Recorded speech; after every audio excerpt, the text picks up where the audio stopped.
Good morning. আজকে আমাদের day 3 of the tour. একটু ইনিশিয়াল হিকআপস আছে। আজকে মোটামুটি অনেকেরই শরীরটা খারাপ, একটু রোদে ঘুরে গরমে একটু পেট গরম হয়ে গেছে।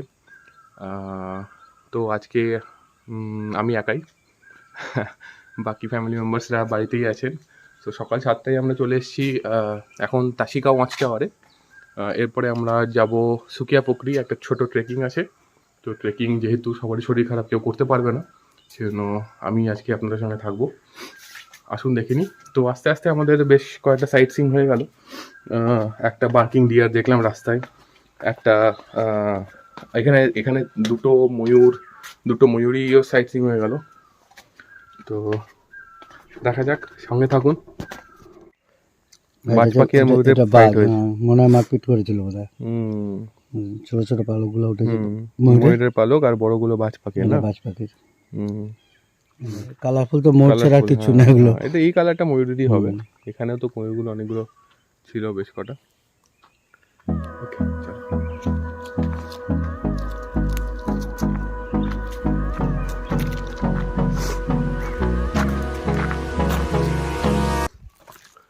এটা হচ্ছে তাসিগাঁও ওয়াচ টাওয়ার। সেখান থেকে আমরা ফিরে যাচ্ছি। এবার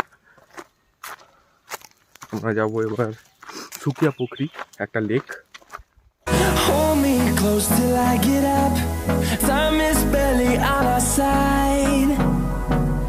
I don't wanna waste what's left. বেশ খারাপ রাস্তা আছে, পাহাড়ি রাস্তা। ভিউটা দেখুন, এখান থেকে ভিউটা একটু দেখে নিই। নদীটা, জঙ্গল। কই নদী? ও আচ্ছা আচ্ছা।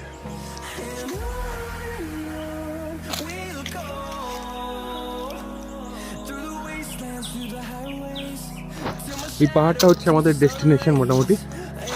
তো পাহাড়ের একদম উপরে উঠতে হবে। তো এই সবে শুরু হলো। দেখ, আমার মোটামুটি 100-200 মিটারও হবে না, 100 মিটার মতোই হেসছি।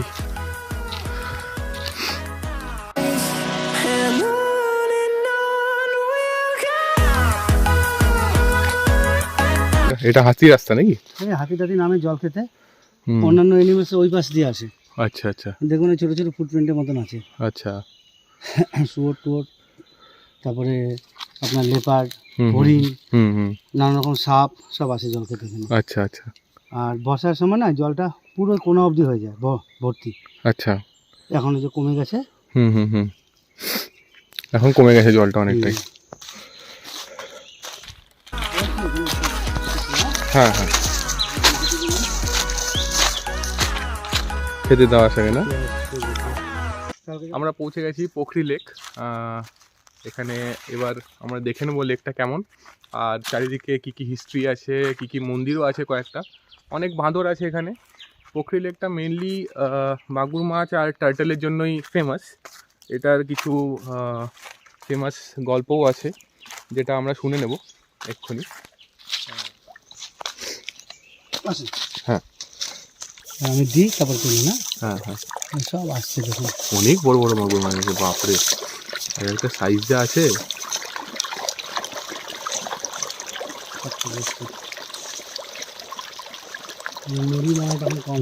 একদম কাছে, হ্যাঁ, বড় বড় বেশ, মোটামুটি 3-4 কেজির হবে।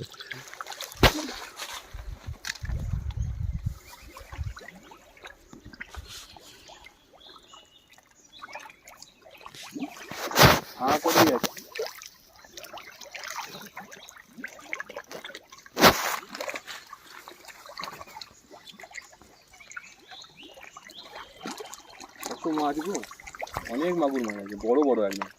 এই যে বাপরে বাপ, কত বড় বড় মাছ।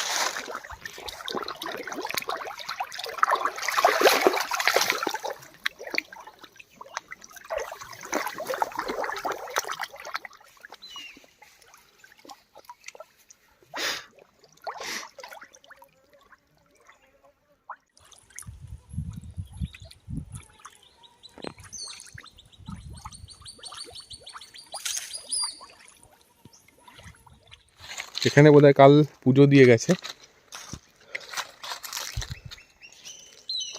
এখনো ঘি আছে, বাঁদরে ঘি খাচ্ছে এখন।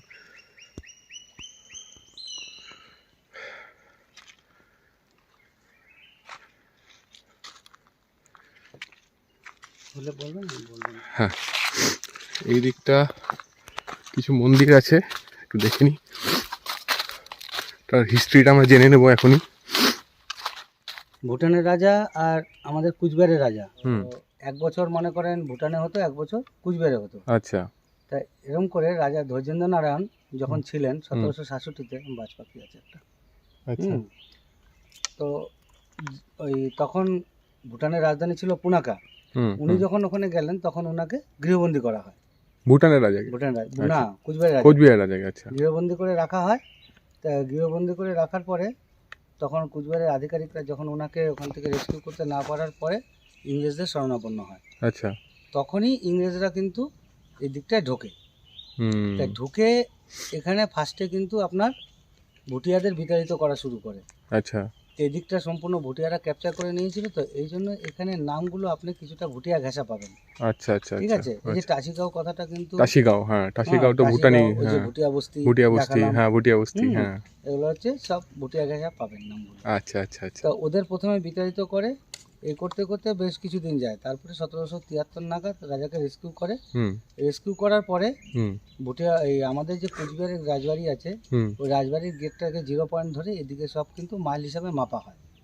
ঠিক আচ্ছা আছে, আচ্ছা। এই জন্য ওই যে বক্সা গেলে দেখতে পাবেন 28 বস্তি 29 বস্তি, মানে 28 মাইল বস্তি 28 মাইল বস্তি, হ্যাঁ। এই যে এখানে যে আপনাকে ইয়েটা দেখালাম, ওই যে সেগুন প্ল্যান্টেশনটা দেখালাম, ওটা 30 মাইলে পড়ে। আচ্ছা, 30 মাইল ওটা কিন্তু এই কুচবিহারের রাজবাড়ির থেকে যে মাপা হয় এটা। তারপরে আচ্ছা, আজকে বিকালবেলা 30 মাইল মানে কুচবিহার রাজবাড়ি থেকে 30 মাইল। আচ্ছা। তারপরে হচ্ছে আপনার আজকে বিকালবেলা যে কোর্সাপাড়িতে যাবেন, ওটা 26 মাইল আছে, 27 মাইল আছে, ওগুলো আমি যেতে যেতে দেখাবো না, তখন বলবো। ওকে ওকে। হ্যাঁ, তো ওই সময়ই কিন্তু এটা আবিষ্কার হয়েছে। ওরা এদিকে এসেছিল, এদিকের প্রাকৃতিক সৌন্দর্য আর প্রাকৃতিক এত ভরপুর, যেমন হচ্ছে শাল, সেগুন, তারপরে হচ্ছে ডলোমাইট, তারপরে হচ্ছে আপনার লাইমস্টোন, এগুলোর জন্যই কিন্তু ওরা এসেছিল ঘোরাঘুরি করতে। তারপরে তো ওরা এসে লোকবসতি স্থাপন করে এখান থেকে শাল গাছ কেটে নিয়ে যায়, তখনই কিন্তু এটা আবিষ্কার হয়েছে। ওইসব মানে অনেক দিন আগেকার ব্যাপার। আচ্ছা, বুঝলেন, তখন থেকে এটা আছে। আর এটার একটা জিনিস হচ্ছে কি, যেমন যে জিনিসটা বলা হয়নি আপনাকে আগে, এটা যেমন প্রাকৃতিক সৃষ্টি, সেরকম এটাকে প্রাকৃতিক দানও বলতে পারেন। কারণ এদিকের যত এনিমেলস আছে, এক্সেপ্ট হচ্ছে আপনার ইন্ডিয়ান গাউল, মানে বাইসন যেটা বলি, ইন্ডিয়ান বাইসন, ওটা বাদ দিয়ে বাকি বাদ সব হচ্ছে আপনার এই জলটার উপর নির্ভরশীল এখন। আচ্ছা আচ্ছা। হ্যাঁ, এখন দেখুন যে ওখানে পুকুরটা দেখলেন টাওয়ারে, হ্যাঁ, জল সেরকম নেই, জলটা খায়ও না। তা হাতি এসে এখানে চান করে জল খায়, নেপাল আসে, হরিণ আসে, নানা রকম সাপ আসে, সব এসে জল খায়। তারপর প্রচুর পাখি আছে, আমাদের এখানে প্রচুর প্যাসেজ আছে তো পাখি। এখানে কিছু কিংফিশার আছে, যেটা হচ্ছে আপনি এখানে দেখতে পাবেন, অন্য জায়গায় পাবেন না। বুঝছেন তো, কিছু লোক না ওই কিংফিশারটার জন্য এখানে আসে। আচ্ছা। তা আমাদের জয়ন্তীতে কিন্তু 350 ফিট ডিপ করেও কিন্তু জলের লেয়ার পাইনি।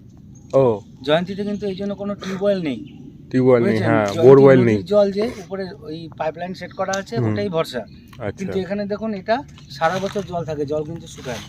এই একটা আশ্চর্য জিনিস, মানে এটাকে প্রকৃতির দানই বলতে পারেন। কিভাবে সৃষ্টি সেটা তো আগেই বললাম যে এটা আজ পর্যন্ত রিচার্জ হয়নি।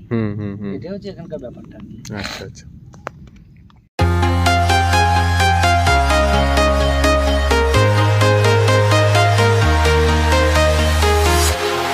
Walking alone, the streets are empty. The only thing I can see is my own silhouette. I'm getting stronger, step by step. The clock is ticking, but there's no time for regrets. চলে এসেছি আমার ছোট মহাকালে। পেছনে আপনি দেখতে পাচ্ছেন, এখানটায় সিঁড়ি দিয়ে উঠতে হবে ছোট মহাকালে। তো আসুন দেখে নিন। এই ডান দিকের এই দুটো পাহাড় ভুটানের, এই পাহাড়গুলো, আর এটা হচ্ছে ইন্ডিয়ার। বাঁ দিকে সব ইন্ডিয়ার, পেছনেরটাও ইন্ডিয়ার। পেছনে একটা পাহাড় আছে, এই পাহাড়টা ইন্ডিয়ার। এটা হচ্ছে বর্ডার, ভুটান ইন্ডিয়া বর্ডার। আসুন চলি আমরা মহাকালের দিকে।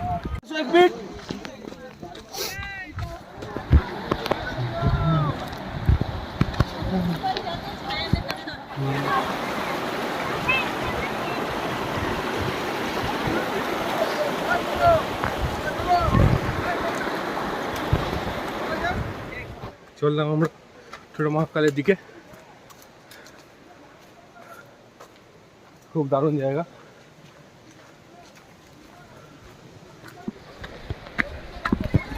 এটা তুলে নিয়ে পরে, হ্যাঁ, রয়্যাল গভর্নমেন্ট অফ ভুটানই আমরা। আচ্ছা ওই পাশ থেকে তুলে নিয়ে নেন। আচ্ছা, ঠিক আছে। তো আমরা পৌঁছে গেছি ছোট মহাকালে। তো এখানে সবাই পুজো দিচ্ছে এখন। আপনার দেখাবো পুজোর প্রসেসিং কী কী আছে, ক জায়গায় পুজো হচ্ছে। মোটামুটি 3 জায়গায় 4 জায়গায় পুজো হচ্ছে এখানে। আর এর উপরে একটা ঝর্ণা আছে, খুব সুন্দর ঝর্ণাটা। তো ওখানেও আমরা যাব। তো এই ছোট মহাকাল আর বড় মহাকাল দুটোই মোটামুটি ভুটানের উপরে আছে। আমরা এখনও ভুটানের উপর দাঁড়িয়ে আছি। নিচে নিচে নদীটা ক্রস করলেই, নদীটা দেখাবো, নদীটা ক্রস করলেই ইন্ডিয়া, এদিকেই ভুটান। তো বড় মহাকালটা আরও উপরে যেতে হবে, অনেকটা উপরে। তো আপাতত আমাদের কাছে টাইম নেই। যদি আপনাদের কাছে টাইম থাকে হাতে, আর যদি ওয়েদারটা ভালো থাকে, এখন ওয়েদারটা খুব গরম, যদি আপনাদের কাছে ওয়েদার ভালো থাকে আর টাইম থাকে তাহলে অবশ্যই ট্রাই করবেন। শুনেছি বড় মহাকালটা খুব ভালো, এর থেকে অনেক বেটার, বাট আনফর্চুনেটলি এখন টাইম নেই আমাদের কাছে যাওয়ার। উপরে কিছু আছে? ও ঝর্ণা আছে, উপরে যাবো আমরা ঝর্ণা দেখতে। এটা একটা ঝর্ণা আছে জাস্ট ছোট মহাকালের একটুখানি উপরে। এখান দিয়ে দেখুন, এখানে অ্যাকচুয়ালি নভেম্বর ডিসেম্বর টাইমে এই ঝর্ণার মধ্যে আলো পড়ে একটা রেনবো টাইপের একটা আলোর ছটা আমরা দেখতে পাই। এই মুহূর্তে সেইটা নেই, বাট এটা খুব ভালো একটা ভিউ হবে।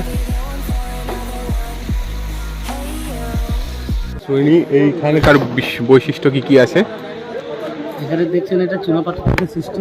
হ্যাঁ, আর স্যালেকমাইট যেটা জল পড়তে পড়তে ন্যাচারালি সৃষ্টি হয়েছে। এটা হচ্ছে ছোটো মহাকাল, এটা হচ্ছে আউটার কেভ। আর যে বড় মহাকালটা আছে, এখান থেকে ঘন্টা 2 ট্রেক আছে। টোটাল হচ্ছে সি লেভেল থেকে 3600 ফুট উপরে। ওটা হচ্ছে ইনার কেভ, ওটা সম্পূর্ণ পাহাড়টাই হচ্ছে এরকম এই স্যালেকমাইটের। ওটা হচ্ছে কেভের ভেতরে ঢুকে আপনার ঠাকুর দর্শন করতে হবে বা পুজো বাচ্চা যা করতে হবে ভেতর থেকে। ভেতরে 8 থেকে 9 জনের মতন জায়গা হয়। ওটা হচ্ছে অনেকে বলে নাকি যে ওটা মাতৃগর্ভের মতন। আর কিছু কিছু মতভেদ আছে যে ওখানে নাকি সতীর 51 ফিটের 1 ফিট নাকি পড়েছিল, মানে মামুলটা নাকি পড়েছিল, ওটাকে 1 ফিট বলা হয়। ওখানে আপনার যেরকম বুদ্ধ মন্দিরও আছে, একটা কালী মন্দিরও আছে ওখানে মহাকাল মন্দিরের সাথে। আচ্ছা, এখানে একটা ইন্টারেস্টিং ফাইন্ডিং পেলাম। এই যে এই সুপুরি গাছটা দেখছেন, এটাকে রাম সুপুরি বলে। তো এটার সুপুরিটা কাটলে নাকি একদম ব্লাডের মতন লাল লাল কালারের ফ্লুইড বের হয়। তো সবাই বলে, এটা সেইং আছে যে এই সুপুরি নাকি একটা খেলে যাদের ব্লাডের প্রবলেম থাকে বা ব্লাড ডেফিসিয়েন্সি থাকে, তাদের একটা খেলেই নাকি ঠিক হয়ে যায়। Just a saying, interesting. এখানকার সিনিক বিউটিটা খুব ভালো। এখান থেকে একটা ঝর্ণা বয়ে যাচ্ছে, যে ঝর্ণাটা আমরা উপরে দেখলাম সেই ঝর্ণাটা এগিয়ে নিচ দিয়ে বয়ে যাচ্ছে। আমরা এই ঝর্ণা ক্রস করেই এলাম, বেসিক্যালি এই ব্রিজটা বানানো হয়েছে, কাঠের ব্রিজটা, এটা ক্রস করে এলাম। তো এখানে জাস্ট ভুটানের উপর দাঁড়িয়ে আমি জাস্ট ইন্ডিয়ার ফটো তুলছি, এই মুহূর্তে ভিডিও করছি আমি। তো ওই পার্টটা ইন্ডিয়া, আর আমি যেখানে দাঁড়িয়ে আছি ওটা ভুটান। তো